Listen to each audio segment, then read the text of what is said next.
The views and opinions expressed by the hosts and the guests do not reflect those of the show, the management, and the company. Magandang hapon sa ating mga masugid na taga-subaybay. Live na live po tayo ngayong araw ng Biyernes para magbigay ng serbisyo publiko at live na rin tayong napapakinggan.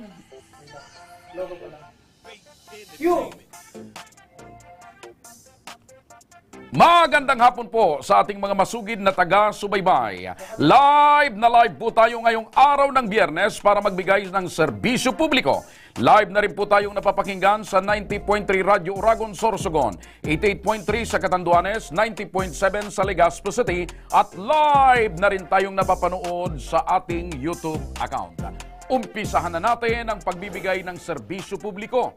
Sa ating Tabang Ura mismo update, isang concerned citizen ang minsan nang dumulog sa programa upang ilapit ang sitwasyon ng kanyang dating kasambahay na nasiraan ng bait matapos mamatay ang kanyang ina.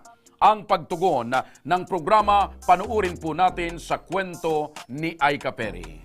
Sana maging masaya si Tam sa katulong. Hinagbis ng isang anak na nawalan ng ina. Sa totoo lang po, napakabait, natitiwalaan po pagdating sa pera. Sa lahat po ng bagay, natitiwalaan po siya. Ini, binarater ko ini. Ito ang kwento ni Annabel.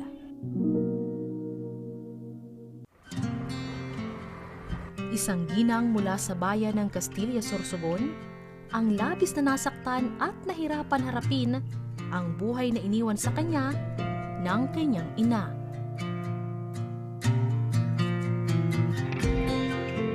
Dahil sa pagmamahal ni Ana Maria Balanoyas na dating amo ni Annabel, hindi niya na pinalagpas na idulog sa programang Ako Bicol Tabang Ora mismo ni Congressman Saldico ang kasalukuyang sitwasyon nito.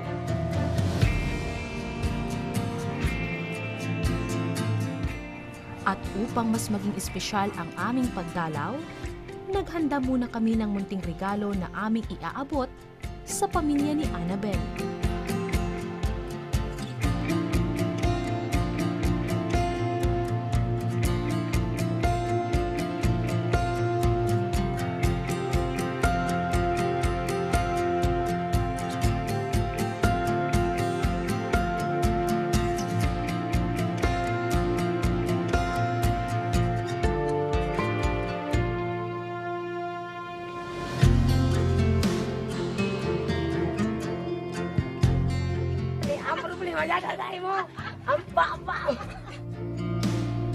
Nasaksihan ng aming team ang kakaibang kilos ni Annabel.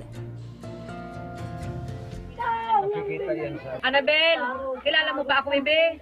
Isang ginang sa Castilla, Sorsogon na si Annabel ang idinulog sa ating programa matapos daw itong magkaproblema sa pag-iisip ng mamatay ang kanyang pinakamamahal na ina. Makakausap natin ngayon, partner, via video call si Ana Maria Balanoyas, ang concerned citizen partner nagpadala sa atin ng video. Palagi daw po kasi akong bukang bibig niya, Annabel, nung magkasakit. Hinahanap daw po ako. So ibig sabihin po niyan, tumatak din po kayo sa puso at isipan nitong si Annabel dahil bukang Opo. bibig po yung pangalan ninyo. Opo. Nahingi nga daw po ng tulong. Tatay Domeng, kailan ho nagsimulang magkaroon ng problema si Annabel sa pag-iisip? Mga anong 2 taon na po. 2 taon na? Okay. Opo. So, kailan ho ba namatay yung asawa nyo, yung nanay po ni Annabel? Nung kuwan pa lang, 24, Marso. Matanong ko lang, bakit nyo po itinatali ang mga kamay ni Annabel? Kasi talihan ko, nangingisog po siya. Nananakit? Eto partner, agad tayong nakipag-ugnayan sa tanggapan ng Municipal Social Welfare and Development Office ng Sorsogon upang iparating ang sitwasyon ni Annabel. Ang atin pong lokal na pamahalaan, kung mayroon pong Isagano do Mendoza, ay meron na pong handang tulong pinansyal para magamit po ng kanina pong magulang. Ayun. Kung sakaling papayag po Ang sila, bilis. Mabilis. ito po ay madala doon po sa pagamutan po, katulad po ng Bicol Medical Center, dyan po sa may Pili, Camarines Sur. Ora mismo, Ora mismo. ang pagtulong ng Yan ang LGU. pinaka-importante, partner. Meron tayong mga katuwang na mga government offices at agency. Ayun, opo. With that, partner, maraming salamat po Sir Romeo Valenzuela, ang Officer in Charge ng Municipal Social Welfare and Development Office ng Casillas, Sorsogon, sa mabilis po niyong pagtugon. Maraming salamat po. Sobrang po ako nagkapasalamat madam sa inyo. Lalo na po sa Tabang Ora mismo. Kay Congressman Saldico po sa pagtugon niya sa kahilingan po namin. Kasi po, alam ko po makatulong man po ako, limitado lang po ang maibibigay ko na tulong. Hindi ko po talaga kakayanin mag-isa. Sabihin naman na gusto kong gumaling si Annabel. Kaya naghanap po talaga ako ng way. Gabi-gabi po, nagdadasal ako na sabi ko sana kahit papaano may tumugon. Sa tulong ng programang Ako Bicol Tabang Ora mismo ni Congressman Saldico, namili po tayo ng grocery packs na unang-unang pangangailangan ng pamilya dahil nga po walang maayos na hanap buhay ito si Tatay Domingo. Eto po, namili po tayo ng grocery packs. Ayan. Eto po, Miss Remy and Sir Joshua, may hatid din po tayong cash assistance para kay Tatay Domingo at kay Annabel.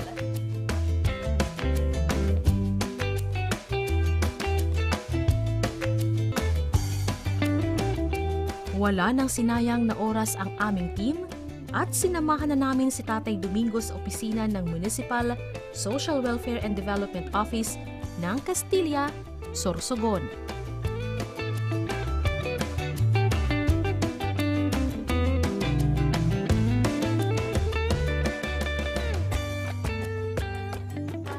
Ito po ay magiging tulong po doon sa anak ninyo, pati po yung pagbibigay ng financial assistance.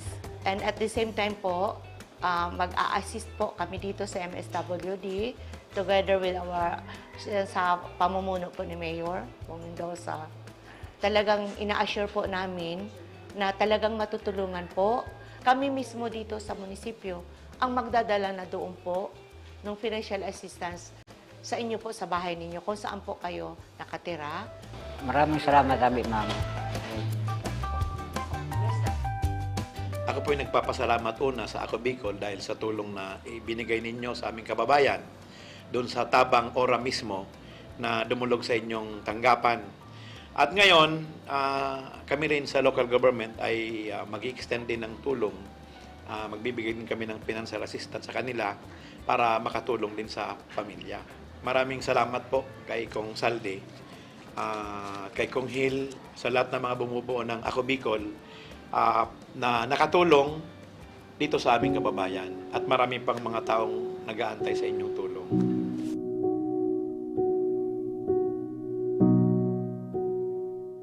Nakatitiyak na ang Team Tabang Ora mismo ni Congressman Saldico na mayroon ng aasahan at mayroon ng mananatili sa pag-aalalay kay Annabel. Maraming salamat sa iyo, Gamos. Mahal na mahal kita, Kuya Uji. Handa na ba si Lola Bening umibig pa sa saktan ko na? Ayan mga kaibigan, ang naging maagap na pagtugon ng palatuntunang Tabang Ora mismo dahil na rin po sa pinarating na sitwasyon nga at kalagayan nung dati pong kasambahay nang lumapit po sa atin. So hangad po natin na sa pamamagitan po ng pagtugon ng ating palatuntunan, kahit papano po ay nakatulong tayo at sana ay medyo magkaroon po ng kaayusan. Ito po namang dalagitan na medyo nagka-problema po sa pag-iisip. Mga kaibigan, sa pagbabalik ng Ako Bicol Tabang Ora mismo, isang ulilang anak na mayroong cerebral palsy na ngailangang sumailalim sa laboratory test upang malaman ang tunay na kalagayan. Kaya huwag kayong bibitaw dahil magbabalik pa ang Tabang Ora mismo.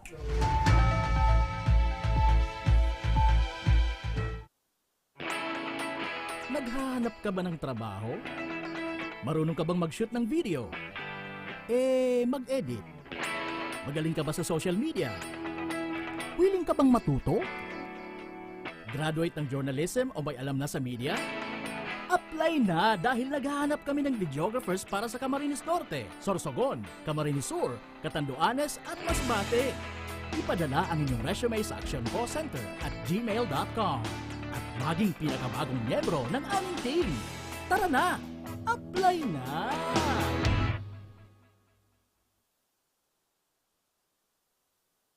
nangunguna pa rin sa pagpapagawa at pagpapaayos ng mga kalsada sa buong Kabikulan, mga panturismong infrastruktura, Kaya salamat sa Ako Bicol, tadakulan ang tabang digdi sa muya. mga paaralan at mga gusaling kapakipakinabang. Maraming salamat, Ako Bicol, Partiles. Marami pong salamat. Mahigit isang dekada ng naninilbihan, Ako Bicol, katabang na, kasurug pa. Daan-daan na po ang mga nakapagtapos at may mga kanya-kanya ng propesyon. Sa kanilang pagpupunyagi, walang masidlan ang kanilang mga ngiti. Yun at sa Gabos, nagpapasalamat po ako sa AKB. Gusto ko lang po magpasalamat sa Ako Bicol sa opportunity na tigtatao po arag po sa kuya na estudyante. Dahil naandyan lang, katuwang lagi, Ako Bicol, katabang na, kasurug pa. Tucked away in the province of Albay, known for its perfectly shaped Mayon volcano, Nisibis Bay Resort, a locally owned 5-hectare private island resort. The resort is ready for all those looking to balance tranquility and adventure. This tropical destination is where guests can either choose to relax under the palm trees or have an adventure under the sun. It features modern and luxurious rooms and villas, recreational facilities, and sophisticated services.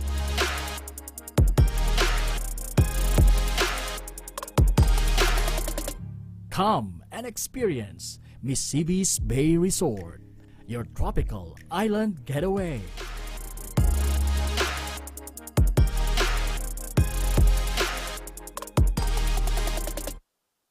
Problema sa tubig, agarang binigyang solusyon. Nagpatayo ng mga solar-powered water supply system sa mga liblib na lugar. Libre, malinis at maaasahang supply ng tubig 24/7. Dakulaon ng pagpapasalamat niya mo, dahil may ikamalilinwan habang kami nabubuhay. Dakulaon ining tabang para sa Gabos na tao digdi. Salamat po. Para sa ating mga kababayang nasa laylayan, Ako Bicol, katabang na, kasurug pa. Libo-libo na ang mga nabigyan ng tulong medikal. Bata, matanda, kahit sino man, lahat ng mga may karamdaman, may maaasahan. Nagpapasalamat sa Ako Bicol Party List. Hindi po namin makakalimutan ang tulong na dinala ninyo dito sa aming bayan. Maraming salamat po. Dahil iisa lang ang tunay na nagmamalasakit, Ako Bicol, katabang na, kasurug pa. Sa ating tabang medikal, kasama natin si Leonard Joseph Moll, ang tumatayong pangalawang magulang ni Aldrin na isang 6 na taong gulang na mayroong cerebral palsy. Magandang hapon sa iyo, Tatay Leonard. Kumusta po ngayon ang kalagayan ni Aldrin? Sa ngayon po, kalalabas lang po namin ng ospital nung ma-confine siya nung May 30 po ng gabi. At ngayon po, kailangan po talaga ng EEG po yon. Wala po dun sa hospital sa Sorsogon Province, wala po sila noon. Okay. Bakit kayo po ang nag-aalaga kay Aldrin? Asan po yung mga magulang nito? Nung mamatay po ang mama niya, ako pa po nagdala noon mula sa Kamsur. Dinala sa Pilar, Sorsogon po. Yung bangkay. Kasama po yung bata at yung mga anak ko. Kumuha pa ako ng cadaver para mailipat po yon. At pagkalibing po ng mama niya... So patay na po itong nanay ni Aldrin? Sa akin na po yung bata. Okay. Ano mo yung nanay ni Aldrin? Kapatid mo? Kapatid po ng asawa ko. Kapatid ng misis mo, yung nanay ni Aldrin. Okay. So ibig sabihin, tiyahin ni Aldrin yung misis mo? Okay. Kailan pa po sila namatay, yung mga magulang ni Aldrin? Sa totoo po, yung mama, April 18, 2018. 2018, matagal na po. Ano pong kinamatay nito? Nalasong po yung tiyan ng isa pang nabubuong bata. Hindi na po umabot sa BMC. Okay. Yung tatay? Yung pong tatay, nawawala na po. Ayun. Hindi na po Hindi ko na po mahagilap na kung sana. So, namatay yung nanay, yung tatay naman, hindi na po naglaho na, hindi na mahagilap. wala na rin pakialam sa kanyang Wala anak? na po. Palibasa po yung bata, medyo may diferensya po. Ilan pong magkakapatid itong si Aldrin? Siya po, isa lang po siya doon sa lalaking yun na nawawala. Pero yung nanay niya talaga, may una pong asawa yun. May anak pa sa iba? May ibang anak? Unang pamilya. Asan po yung ibang unang pamilya? yung mga Nasa anak? Legazpi po, sa Rawis. Kaso, hirap din po. Mahirap din ang kalagayan. Kasi wala na rin yung papa niya, yung unang asawa namatay.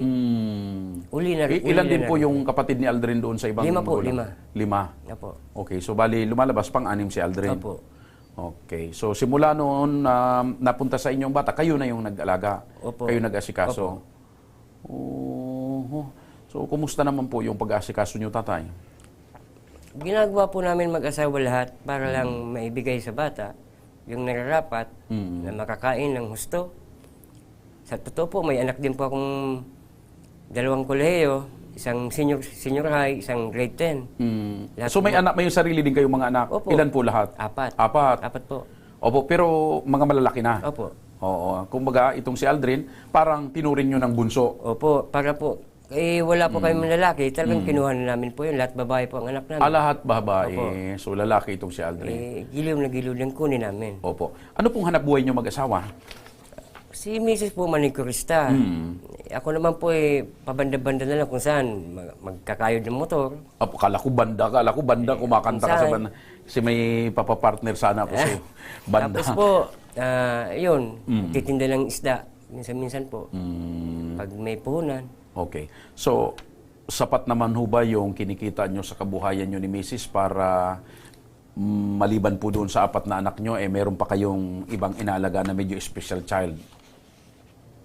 Yung sa bata po, yung nagtrabaho, nag-sideline na rin yung mga anak ko, nagka-part-time, nakakatulong na rin Nakakatulong na rin. Opo. Napamahal na ho masyado sa inyo itong si Sobra Andre? po, sobra. Kasi yung mga so, anak... itinuring nyo ng parang tunay na... Natuto po yung bunso kong anak na babae, nagsiselos. Bakit yung bunso nyo, ilang taon na ho ba? Grade 10 po. Grade 10? Opo. So, nagsiselos na yung... Opo, kasi halos nakapokus po kami sa bata. Sabi ko, kawawa naman. Pinsan nyo yung buo. So, nung hindi pa ho nagkakasakit ng gusto itong si Aldrin, ano ho yung mga lagi niya ginagawa sa bahay niyo? Yun nga pong pinagtataka ko, sir. Kasi mga 5 years, normal pa po siya. Hindi lang po siya makalakad, pero magandang laro. So, hindi talaga siya makalakad simula nung bata siya? Opo. Okay. Pero normal naman? Opo. Sa ibang, maliban sa hindi makalakad? Opo. Nagtanong-tanong ako sa mga katulad niya na mayroong ganun. Ay ko, ano po ba, may epilepsy ba yan? Sabi nila, wala. Ay sabi ko, salamat. Hindi kami nag-isip na magkakaroon siya ng ganun. Noong January po, nag-umpisa na po yung atake niya. Itong inerong ito? Opo. So, ngayon lang palang taon nag-umpisa? Opo. Okay. Sa pamilya niyo ho ba may ganitong, may sakit na ganito? Wala po. Kasi baka sabihin na mamana, di ba? Wala po. So, wala ho. Baka doon sa tatay? Baka po. Hindi naman po namin masyadong kilala ng tatay. Opo. So, basta sa pamilya nyo, sa pamilya ni Mrs. mo, walang may ganyan? Wala po. Okay. So, hindi lang natin sigurado doon sa tatay, ano? Okay. Sa ngayon po, kaya kayo dumulog dito sa palatuntunan ito, tabang ora mismo ni Congressman Saldico, ano ho yung pinaka-pangangailangan po ni Aldrin? Ako po sana nananawagan kay Congressman ko na kailangan lang po talaga yung EEG. Sabi ng doktora sa Sorsogon. Meron pa kaming request. Medyo malaki-laki po talaga yon. Yung CT scan po, medyo nakalusot kami doon. Meron po doon sa Sorsogon. Yung EEG po yung wala. EEG? Wala po talaga. Magkano sila. po ba yung EEG na abutin? Nag-canvas po ako doon sa private. Private lang po talaga meron. Aabot po ng mahigit 4. 4,000? Opo. Ayun, medyo may kalakihan din talaga. Okay. Para tugunan ang medikal na pangangailangan ni Aldrin Tatay, makakausap natin sa kabilang linya si Sir Efren alias Choboy Guab ng Ako Bicol Party List o ang Ako Bicol Party List Coordinator sa Sorsogon. Mang Boy, Sir Efren, magandang hapon po. Magandang hapon din po, Sir Joshua.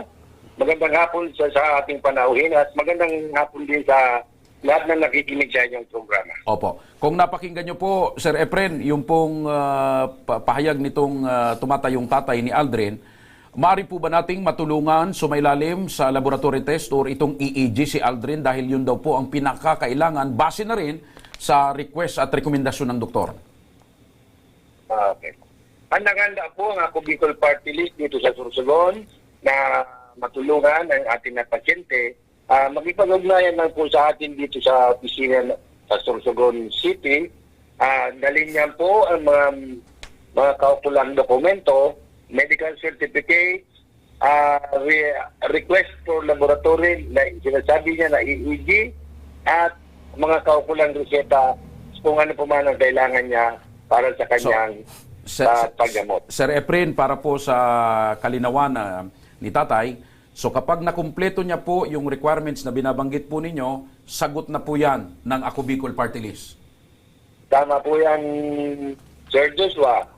Magipag-ugnayan lang po siya dito sa atin, sa opisina, para may schedule po natin siya or mabigyan natin siya ng priority para makapag-process na siya ng ating tulong sa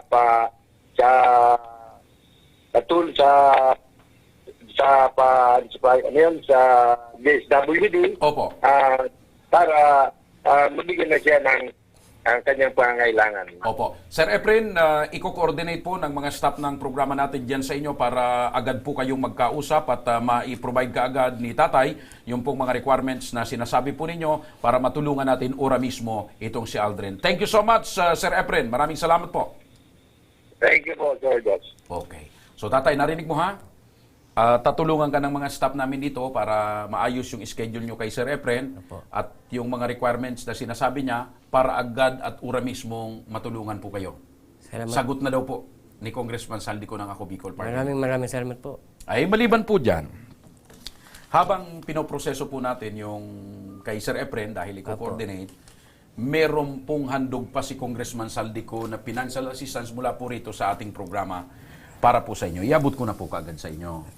At dahil ngayon tatay, hindi ka nakapagtinda ng isda, hindi ka nakapagbanda-banda, may padala pa sa iyo si Congressman Saldico, ang Ako Bicol Tabang Ora mismo, na pangkonsumo. Ngayon, tatay, ano ang masasabi mo kay Congressman Saldico sa Ako Bicol Party List at sa programang ito na Tabang Ora mismo? Magandang hapon po, Congressman Saldico. Kami po taga-Sorsogon, kahit po taga-dung kami, lumalapit po kami sa inyo dahil alam namin na ang Ako Bicol po ay talagang tumutulong at tutulong pa. Maraming salamat po sa walang sawang pagtulong sa mga nangangailangan. Napapaluha kayo, tatay? Walang mala po talaga, sir. So, ngayon po ba ay gumaan na yung pakiramdam nyo? Ako. Na sigurado na ho ang pagtulong? Opo. Salamat po. Yan po ang adikain at pangunahing mithiin ni Congressman Saldico na patuloy na tumulong sa mga kababayan niyang nangangailangan. Opo. Salamat. Ayun. Mga kaibigan, kitang-kita po natin ang sinseridad kay tatay, talagang nangangailangan po. At yun ay pagmamahal. Kalain mo, hindi naman siya ang tunay na magulang, pero yun pagmamahal na parang isang tunay na anak dito po kay Aldrin. Ang bata po, palaging bunga nga, Papa. Ako. So gagawin mo, tatay, ang lahat? Lahat po. Ayun. Mga kaibigan, yan po ang pagmamahal. Tunay na pag-ibig at pagmamahal sa isang bata ng kinikilala niya ng magulang. Mga kaibigan, sa mga may problemang legal at medikal na naisumi ng tulong sa ating programa, maaari po kayong magsadya sa aming tanggapan sa ground floor ng Embarcadero de Legazpi Victory Village, Legazpi City. Bukas po ang aming tanggapan mula Lunes hanggang Sabado alas 8 ng umaga hanggang alas 5 ng hapon. Sa mga nasa Metro Manila naman po at kalapit na lugar, maaari po kayong humingi ng tulong sa Action Call Center sa North Wing ng Batasang Pambansa. Magpunta lamang po kayo tuwing araw ng Lunes alas 8 ng umaga hanggang alauna ng hapon. Maaari din po kayong magpadala ng mensahe sa aming official Facebook page na Ako Bicol Tabang Ora mismo. Kahit anong reklamo po ay aming tinatanggap. Huwag nyo rin po kalimutang ipalo ang aming mga official social media account. Sa aming Facebook account, Ako Bicol Tabang Ora mismo ni Congressman Saldico. Sa aming YouTube, Ako Bicol Tabang Ora mismo. Meron din kaming TikTok account at Ako Bicol Tabang Ora mismo. Mga kaibigan, hanggang sa Lunes, sama-sama nating aaksyonan ang mga problemang medikal at legal sa ngalan ng aking partner na masamang pakiramdam na si Remy Araneta Almoguera Mendones, ang Mahasalvador ng Bicolandia. Ito po ang programang may paninindigan, tuloy-tuloy at patuloy na tutugon sa inyong pangangailangan. Ako naman po si Joshua Martinez alias Mr. Siram. Maraming salamat. God bless Bicolandia. Mabuhay. Ito ang Tabang Oramismo. Action ko sa mga nangangailangan, action ko lahat ay dadamayan. Noon at ngayon tayo'y sinamahan, action ko patuloy na magsisilbi. Action ko sa mga nangangailangan, action ko lahat ay dadamayan.